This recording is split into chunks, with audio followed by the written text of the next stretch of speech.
যাদের সন্তান পেটে আছেন ওনাদের সবচেয়ে বড় সাপোর্টার হচ্ছে স্বামী। সন্তান যখন পেটে আসে সবচেয়ে বড় দায়িত্ব হচ্ছে যে সন্তানের বাবার, আমার বোনের স্বামীর। স্বামী যখন ওই স্ত্রীর সেই মুহূর্তে পাশে থাকে তখন হাজার ওষুধের চাইতে বড় কাজ হয়ে যায় স্বামীর পাশে থাকা। সুবহানাল্লাহ। এই শরীর নিয়ে মুভমেন্ট করাটা কি কষ্ট একজন মা ভালো জানে। এটা আমরা পুরুষ জাতি দেখতে পারবো, অনুভব করতে কখনো বরাবর পারবো না। সেজন্য স্বামীর উচিত স্ত্রীর এই কঠিন মুহূর্তে যতই ব্যস্ততা থাকুক দূর থেকে হলো ফোনের মাধ্যমে, কথার মাধ্যমে এমনভাবে স্ত্রীকে খুশি রাখা। কারণ বিজ্ঞান বলে মা যত খুশি থাকবে, মা যত এনার্জিতে থাকবে, এটা বাচ্চার জন্য ভালো এফেক্ট হয়ে আসবে। বলেন সুবহানাল্লাহ। আমাদের মা পেট যখন বড় হয়েছে হাঁটতে চলতে কষ্ট, বিরক্ত হওয়া দূরের কথা, কষ্টকে আর কষ্টে মনে করে না। স্বপ্ন দেখা শুরু করছে, কখন জানি আমার সোনার মানিক আসবে, কখন জানি আমার সোনার মানিকের চেহারাটা দেখব। এবার আপনার আমার মার সেই পেটে থাকা অবস্থায় ঘরের কাজ তো আর বন্ধ রাখা যায় না। ঘরের বউদের তো দোষ একটু বেশিই হয়। আরাম বলতে তাদের কোনো শব্দই হয় না। সারাদিন কাজ করে রাতের বেলা শুনতে হয়, সারাদিন কি কাজ করলা তুমি।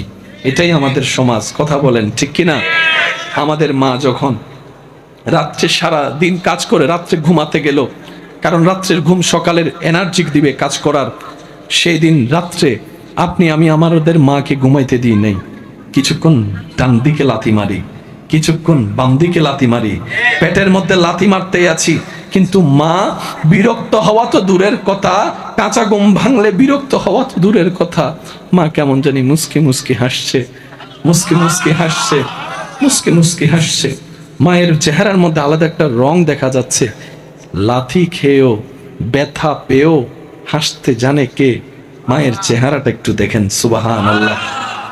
একদিন দুই দিন হলে মেনে নেওয়া যায়, এক সপ্তাহ হলে জোর করেও মানিয়ে নেওয়া যায়। এটা তো একদিন দুই দিনের সফর নয়, 9-10 মাসের সফর। এখানে আবার সংসারও সামলানো লাগছে, বাচ্চা থাকলে বাচ্চাও সামলানো লাগছে, আবার এই বাচ্চা দিকেও খেয়াল রাখা রাখছে। কিন্তু বুঝাতে চাচ্ছি, ঘুম নষ্ট করেছি মায়ের, মা বিরক্ত হয় নাই। মাকে আঘাত দিয়েছি, মা বিরক্ত হয় নাই। বমি বমি ভাব আমার কারণে হয়েছে, মা বিরক্ত হয় নাই। শুধু তাই নয়, মা হাঁটতে পারে না, বিরক্ত হয় নাই। ওয়াশরুমে যেতে পারে না, বিরক্ত হয় নাই। গোসল ঠিক মতো করতে পারে না, বিরক্ত হয় নাই। শোয়া ঠিক মতো করতে পারে না, বিরক্ত হয় নাই। যেতে যেতে লাস্ট মোমেন্ট যখন চলে আসছে, তখন কঠিন মুহূর্ত যখন আসলো, ডাক্তার বলে সিচুয়েশন খুব জটিল, এই দুইজনকে একসাথে বাঁচানো আমাদের পক্ষে সম্ভবপর নয়। হয়তো মাকে বাঁচাতে হবে, না হয় সন্তানকে বাঁচাতে হবে। সবাই চিন্তা করলো কি সিদ্ধান্ত নেওয়া যায়। সবাই বলে মা থাকলে সন্তান আরো আসবে। সবাই বলছে আত্মীয় স্বজন, স্যার ডাক্তার মাকে বাঁচান। ডানে বলে মাকে বাঁচান, সামনেওয়ালা মাকে বাঁচান, পিছনওয়ালা মাকে বাঁচান। আপনার ছেলের গোষ্ঠী বলে মাকে বাঁচান, মেয়ের গোষ্ঠী বলে, পরিবার বলে মাকে বাঁচান, সবাই বলে মাকে বাঁচান। ডাক্তার বলে যে একটু মাকেও তো জিজ্ঞেস করি উনি কি বলতে চাই। সবাই বলে মাকে বাঁচান। মা বলে যে ডাক্তার কারো কথা শুনেন না, কারো কথা শুনেন না, আমার সোনার মানিকটাকে বাঁচান, আমার সোনার মানিকটাকে বাঁচান। আমি দেখেছি পৃথিবীর রংটা কেমন, আমার এই আগন্তুক সন্তান এখনো দেখে নাই। সূর্য কাকে বলে, চন্দ্র কিরকম হয় সে দেখে নাই, আমার সন্তানকে বাঁচান।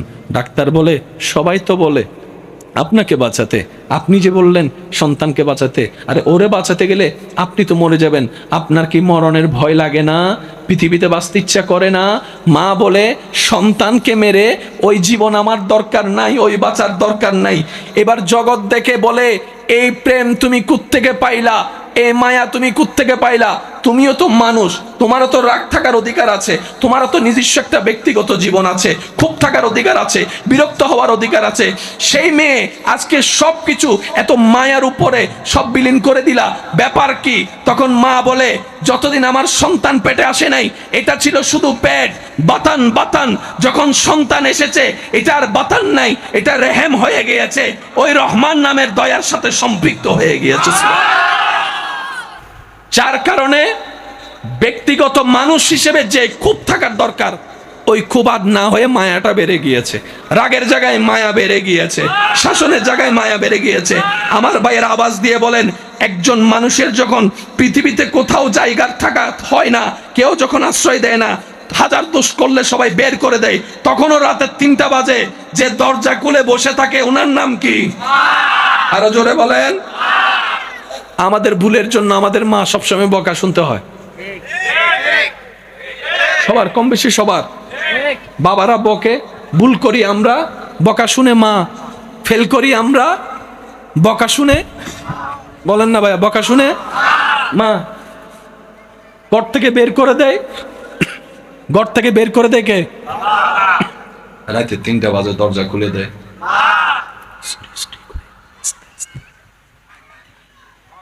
শুধু দরজা খুলে না, সিটের তলে পা তো রাখে। আর ভালোবাসা যখন সন্তান বুঝতে পারছে, ইয়া রব, এটা তো অকল্পনীয় ভালোবাসা।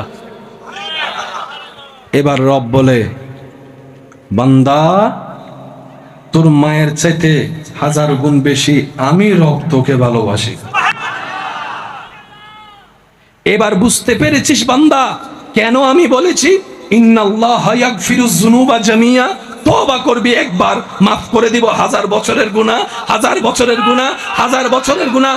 তোর মা তোকে পেটে ধারণ করেছে, আমি আল্লাহ তোকে সৃষ্টি করেছি, সৃষ্টি করেছি, সৃষ্টি করেছি। তোর মা তোর মুখে শুধু দুধের বুটটা তুলে দিয়েছে, তোর মায়ের বুকের স্তনে দুধের ব্যবস্থা আমি আল্লাহ কুদরতিভাবে ব্যবস্থা করে দিয়েছি। তোর বাবা তোর জন্য বাজার করে খাবারটা আনে, সে বাজারটা তোকে খাবার দেওয়ার জন্য আমি কৃষককে 3 মাস আগেই মাঠে নামিয়ে দিয়েছি। সুবহানাল্লাহ। তুই খাবারটা যে খাস, মুখে দিয়ে যে গিলস, হজমের ব্যবস্থাটা তো আমি আল্লাহ করে দিয়েছি। সুবহানাল্লাহ। রব বলে যে আমি সবচাইতে বেশি আমার নবীর উম্মতদেরকে ভালোবাসি। আমাদের বেশিরভাগ মানুষের মাথায় বসে আছে সুখ। হয়তো ঘরের মাথার উপর যদি একটা ঢালাই করে ছাদ দিতে পারি, সুখটা হয়তো আমার হয়ে যাবে। কথা বলেন ঠিক কিনা? অনেকের ধারণা ছাদ তো দিয়েছি, চতুর্দিকে একটু দেওয়ালটা যদি তুলে দিতে পারি, রুমগুলা যদি একটু বড় করতে পারি, সুখটা হয়তো আমার হবে। এখন এখানের মধ্যে ভিন্নতা আছে। 2 রুমওয়ালা 4 রুমওয়ালাকে দেখে মন খারাপ করে আছে, 4 রুমওয়ালা 3 তলার মানুষের বাসিন্দাকে দেখে মন খারাপ করে আছে। মানুষ যা পায় সেটা নিয়ে শুকরিয়া আমরা করতে জানি না, আমরা সবসময় আরো বেশিটা চাই, বেশিটা চাই। এই বেশি চাইতে চাইতে আমাদের আর সুখী হওয়ার, সুখটা অনুভব করার আর সুযোগ হয় না। কথা বলেন ঠিক না? আল্লাহ তাআলা আমাদেরকে একটা ফর্মুলা দিয়েছেন, বান্দা সুখী যদি হতে চাও, সহজ করে দিলাম সুখটা। আল্লাহ কিভাবে? রব বলে যে যাই পাও, যতটুকুই পাও, যেভাবে পাও, হাসি মুখে আলহামদুলিল্লাহ বলতে থাকো, সুখের ব্যবস্থা আমি রব করেই দিব। যদি তোমার 2টা রুম থাকে, তুমি সেখানে বলো আলহামদুলিল্লাহ, কারণ সুখটা এসির বাতাস দিয়ে আসে না, আমি রবের রহমতের নজর দিয়ে আসে।